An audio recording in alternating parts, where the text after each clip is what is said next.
안녕하세요. 절대갑투비의 명품 PD, 한 PD입니다. 서울시장이 폭등을 하고 있죠. 지금 한번 보시죠. 27일 한국부동산 원. 자, 통계가 나왔어요. 서울 아파트의 매매 가격이 전주 대비 0.43. 지난주가 0.36. 0.43이면, 이걸 4주 기준으로 하면 1.3%가 오른 거죠. 그죠? 1.3%가 오른 거예요.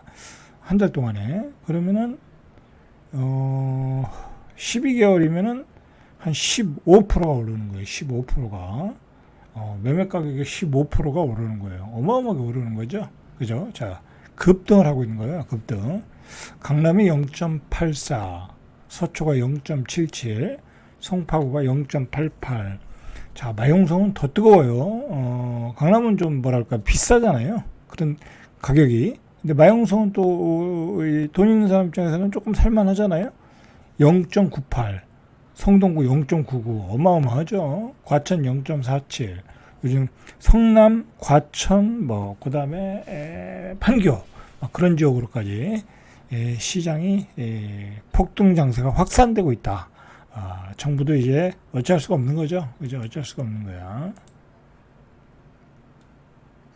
자, 서울 아파트 매매 가격이 0.43이 오른 것은 6년 9개월 만에 최대치. 정말 이해할 수가 없죠. 그죠? 이해할 수가 없어요. 다 부동산이 너무 많이 올랐다고 하는데, 어디서 그렇게 돈들을 가지고 와서 집을 사는지. 그죠? 대한민국에 돈 많은 사람들이 그렇게 많았는가. 그죠? 잘 이해가 안 가요, 저는. 저도 살 만큼 산다고 하는데, 그죠? 저도 살 만큼 산다고 하는데, 근데 이해가 안 가요. 도대체, 이 30대, 40대들이 도대체 15억, 20, 강남은 어차피 돈 많은 사람들, 자제들이 사는 거니까, 그렇다 치더라도, 마용성 그런 지역은 아주 진짜, 금수저들이 사는 건 아니거든요. 막 모아모아 연끌하고 있는 거거든요. 모아모아 연끌하고 있는데, 그렇다고 월급을 우리나라가 엄청 주는 것도 아닌데, 자, 여러분들 한번 가격을 보세요. 옥수동 옥수파크 힐스, 인기 아파트인가 봐요. 115제곱미터. 16일에 이제 옥수동도 한 38평 정도 되니까 27억 5천이야. 한 40평 되나요? 어쨌든 38에 40평 27억 5천이야. 도대체 이 돈을 어디서 가지고 오는 거야? 어디서? 자, 같은 달 9일에 25억에 팔렸는데 일주일 만에 2억 5천. 막 뛰는 거야 지금. 막 뛰는 거야. 이제 지금 국토부 장관도 없고 경제총리도 없고 이 은행을 관리하는 금융감독위원장도 없고 경제가 완전히 수장들이 하나도 없어요. 도대체가 이재명 대통령은 이 경제팀을 어떻게 만들려고 하는 건지 하나도 지금 지명을 안 했어요. 그죠? 큰일이죠. 큰일이에요. 지금 나라가 큰일 났어요. 지금 여러분들 이게 무슨 문제가 있냐면요. 이렇게 집값이 급등을 하면요. 일단 주택 구입을 못 하잖아요. 우리 젊은이들이. 그죠? 살고 있는 사람들이야, 집을 가지고 있는 사람들이야 신나는 거죠. 그죠? 신나는 거예요. 우리 같은 사람들은 신나는 거예요. 우리 나이대 사람들은. 옛날에 집 사놨는데 행당동 서울숲 리버뷰 차이 108. 요거 한 38평 되겠다. 26억 5천. 직전 거래보다 2억. 아니, 행당동 서울숲 리버뷰 차이가 대단한 아파트도 아니잖아요. 강남도 아니고 말 그대로 행당동이잖아요. 행당동 한양대에 있는데 대단한 아파트도 아닌데 옛날에 한 4억에서 5억에 분양받았을 텐데, 예를 들어요. 그 이상 받을 수도 있고요. 참 5억에 받았는데 한 10년 15년 가지고 있으니까 26억 5천이 된 거야. 그럼 나야 신나죠. 그죠? 우리 세대는 신나지만 우리 젊은 세대는 도대체 어디 가서 24억 25억을 가지고 오냐고. 결국은 이제 금수저들만 가능하게 되어 있는 거다. 그런데 이번 시장에서 무슨 문제가 일어났냐면, 자, 이런 일이 벌어졌던 거야. 이런 일이 벌어졌던 거다. 예, 이거 강남이지만 다른 지역에서도 그렇게 비슷하게 마용성 같은 지역에서 이제 이런 일이 벌어진 거예요. 자, 강남 아파트 큰손, 마용성 아파트의 큰손은 30대다. 근데 그 친구들이 어떻게 집을 샀냐? 돈이 많은 친구들이야 아버지가 돈을 보태줘서 샀겠지만, 그런 친구들이 뭐 그렇게 다는 아니잖아요. 그 중에 뭐 10%, 20%, 30% 그렇게 되겠지만, 그 중에 반 이상, 응? 대출을 안 받는 친구도 있지만, 대출을 받는 친구들은 59억짜리 강남 아파트를 사는데 27억 대출을 받더라는 거야. 27억. 왜? 자, 이거 보세요. 내용을 보세요. 기사 내용을 보니까 27억 대출을 도대체 어떻게 받느냐. 27억이면요. 한 이자만 월 한 1200? 뭐 이자만 1200이면 한 원리금까지 하면 1500 내야 돼. 내가 국평 이 32평 아파트에 사는데 50억에 샀어. 59억에 샀어. 이자만 1200을 내야 되는 거야. 아니, 그걸 사는 사람도 문제가 있고, 아니, 왜 그렇게 하냐고. 아니, 이 사람이 어떤 사람이냐면 의사라는 거야. 부부가 의사. 뭐, 부부가 의사라고 해서 떼돈을 버는 거 아니잖아요. 그죠? 뭐, 부부가 의사면, 뭐, 한 달에 뭐 5천만 원 번다고 합시다. 뭐, 5천만 원 버니까 1200은 낼래. 그건 가능하겠죠. 그러나 뭐 5천만 원을 번다는 또 보장도 없잖아요. 의사라고. 그죠? 어쨌든 그런 사람들은 이렇게 사더라 이거야. 사더라 이거야. 그래서 압구정동 인근 공인중개사 관계자들은 젊은 사람들이 어디에서 이렇게 돈이 날까 싶었는데 연봉소득이 높으니 대출을 받아서 톡톡 사더라. 자, 포무주공원이 이런 초고소득자들에게도 포모로 온 거야. 야, 이번에 강남 못 들어가면 영원히 못 들어간다. 이번에 마용성 못 들어가면 영원히 못 들어간다. 자, 이런 현상으로 마용성, 저기 다 집값이 막 폭등을 한 거야, 지금. 그래가지고 정부에서 지금 대책을 내는 거야. 자, 대책이 자세한 내용은 뭐 다른 유튜브 보세요. 자세하게 나오니까. 뭐 이제 저는 이제 중요한 내용만 얘기하면서 이제 짚으면서 문제점들을 얘기를 해야 되겠어요. 문제점. 제 방송은 여러 그런 문제점. 자, 일단은 연봉이 2억인 사람이라고 하면, 연봉이 2억인 사람이면 12억 정도 대출이 기존에 받았어요. 연봉이 1억인 사람은 1억 정도, 6억 정도, 6억도 못 받았어. 그러니까 이번 대책은 연봉이 1억인 사람들한테는 해당 사항이 없어요. 기존에 받던 대로 받으면 돼. 6억. 그죠? 6억까지만 받으면 돼. 어차피 대출이 안 나오는 거니까. 그런데 연봉이 2억, 아까 말한 그 우리 이 젊은 의사 부부, 자, 그런 사람들은 이제 대출이 6억밖에 안 나오는 거야. 그죠? 6억밖에 안 나오는 거야. 27억 받았다니까 각각 12억씩 받았나 보죠? 그리고 거기다 마통까지 얹혀서 가졌나 보죠? 그러면 아무리 땡겨도 12억밖에 안 된다는 거야. 두 사람이 땡겨도. 그죠? 그러면 강남 아파트 못 사죠? 그러면 그 사람들이 또 어디를 가겠어요? 그 두 사람이 12억씩 이게 뭐 나올지 안 나올지 모르겠는데 두 사람이 12억을 받아. 그럼 마용성으로 가겠네? 그죠? 자, 풍선 효과가 생길 수 있겠죠. 그죠? 마용성. 강남을 못 사니까 마용성이라도 가야 될 거 아니야. 그죠? 자, 그러니까 결론적으로 얘기하면요, 이번 대책은 아무 이게 뚝이 터지는 것을 막기는 했어. 막 그냥 홍수가 나가지고 뚝이 터지는 것은 어떻게든 막았는데 막을 수가 없다. 도도한 큰 이 거대한 흐름의 물결은 이런 대출 규제로 막을 수가 없어요. 자, 그리고 결론적으로요, 딱 이거 얘기 들었을 때 저는 굉장히 신났어요. 저는 굉장히 개인적으로는. 왜? 이렇게 되면 이제 집값이 어느 정도 정체를 더 이상은 안 올라갈 거 아니에요. 그죠? 당분간은, 나중에는 올라가겠지만, 당분간 안 올라. 그러면 우리 같이 뭐 자산이 있는 사람들, 그죠? 자산을 현금화해가지고 그 돈 가지고 사면 되잖아. 그죠? 그 얘기는 뭐예요? 현금과 자산이 있는 사람들은 이 대책에 대해서 빙글에 웃음을 짓는 거예요. 강남의 부자들, 진짜 부자들은 또 빙글에 웃음을 짓는 거. 이것도 싸게 살 기회를 주네. 그죠? 근데 현금이 없는 고소득층은 못 사는 거야. 속이 터지는 거죠. 그 사람들은.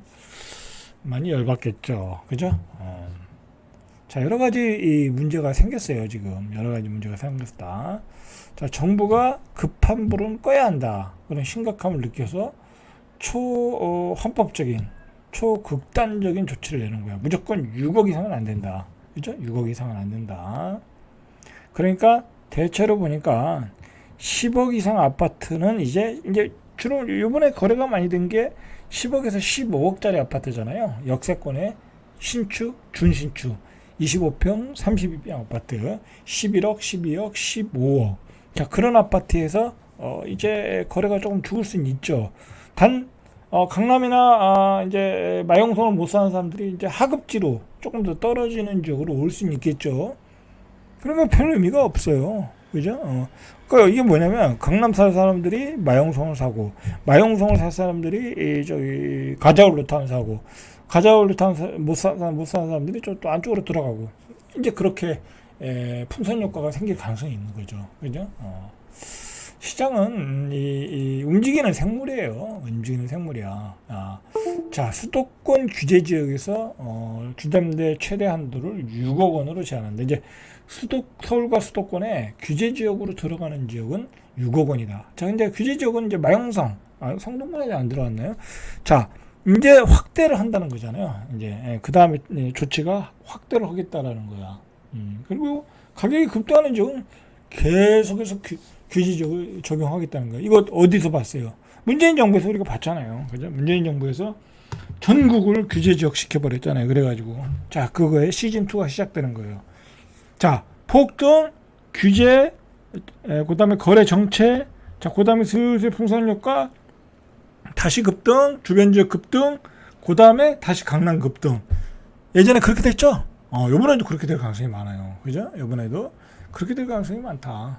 자, 이렇게 되면 또 저기 서울 외곽, 그 다음에 수도권의 아파트들로 이게 확산될 가능성이 많아. 생각해 보세요.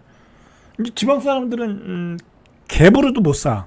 그죠? 갭으로도 못 사요. 규제 이제 좋은 지역들은 지금 규제 지역으로 확대되면 갭으로도 못 사. 그렇다고 지방에 있는 사람들이 가만히 있을 수 없잖아. 그리고 실제로 지금 막 지방에 있는 사람들이 몸이 달았거든요. 몸이 달았어요 지금. 지방에 있는 사람들은 빨리 지방에 있는 거 팔아가지고 이제 더 팔려고 노력하겠죠.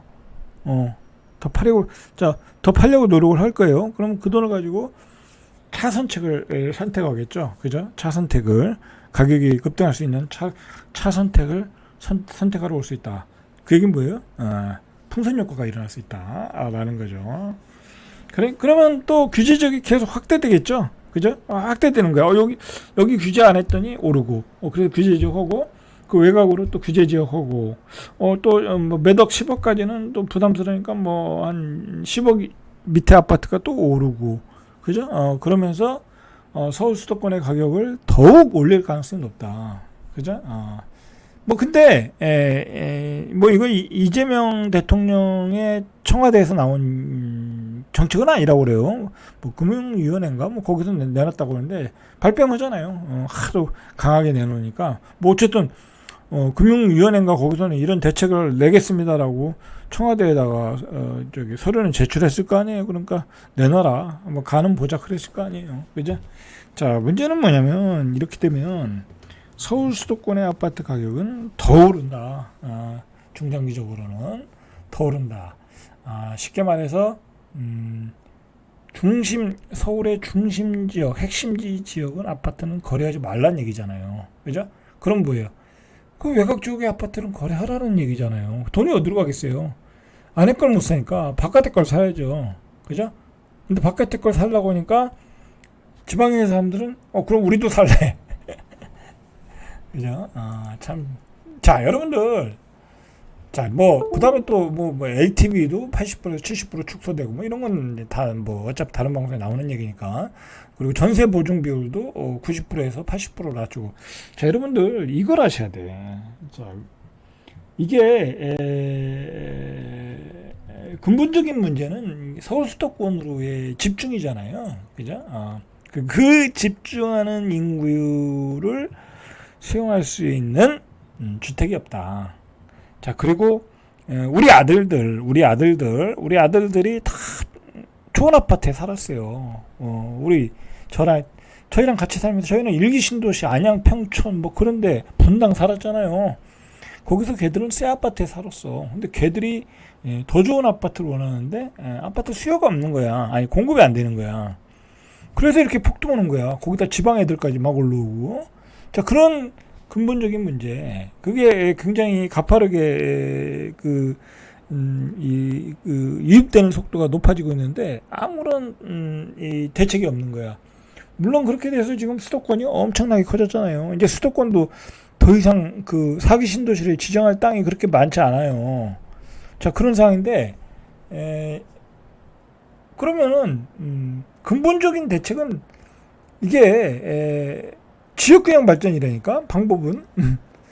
저는 그런 생각이 들더라고요. 뭐 우리나라 뭐 KDI도 있고 국책연구원도 있는데 대한민국의 국토균형 발전을 위한 어떤 용역이라도 얘네들이 정치하는 사람들이 어떤 그 연구 용역이라도 만들어 놨나. 정말 그것도 궁금해요. 정말 이대로 가다가요.